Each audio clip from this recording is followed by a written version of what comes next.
I dropped inside. There were many such shops within the Ravenna city limits, all hidden storage points for the Saldana family.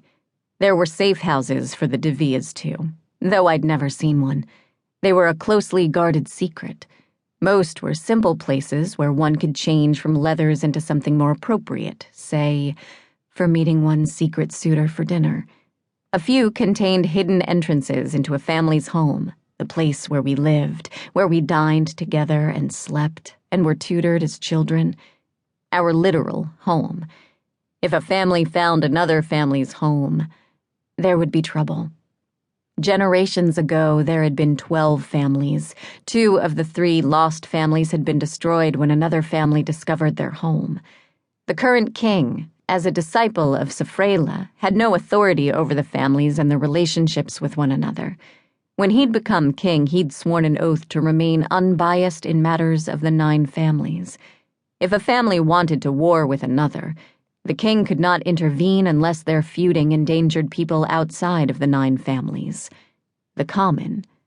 All the families were adversaries, of course, but some more than others, and sometimes it seemed the Da Vias and Saldanas were feuding the hardest, though maybe that was because we shared a territory.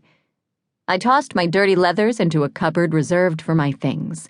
My brothers Raffio and Matteo also held cupboards in this shop, along with our cousin Jessup. We were the only active Saldana clippers, though my mother and father would take a job if needed. Since the plague, Mother often reminded me of my duty as a Saldana woman, to swell our ranks with as many children as possible. I slid into a red velvet gown with a low bodice fastened along the ribs instead of the back for the type of self-dressing I often had to accomplish. My dirty blonde hair fit snugly into a silk snood, netting it away from my face, and a pair of flat lambskin ankle boots finished my attire. Nothing too fancy, since it was only dinner with Val, and because the Saldanas couldn't afford better at this time. I slipped a dagger into my boot and secured a knife to my thigh. A clipper never went unarmed, even for dinner. I hung my mask and weapons carefully in my cupboard, then patted my chest, feeling the comforting weight of the key to enter our home around my neck. I never took it off. I lifted my skirts and raced through the alleys and back streets, taking the shortest way to Fabricio's. Shops lined the streets, a locked flower stand, a bakery, and an alchemist's stand. His beak-shaped plague mask hung outside to show he was closed for the night. Ravenna was a night city, more than any other city in Lovero, but only the entertainment and refreshment establishments stayed open.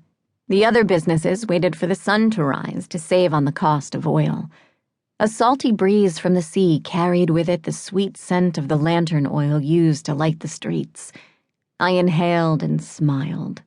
Ravenna was the most beautiful of Lovero's cities, and its life soaked into my skin and muscles.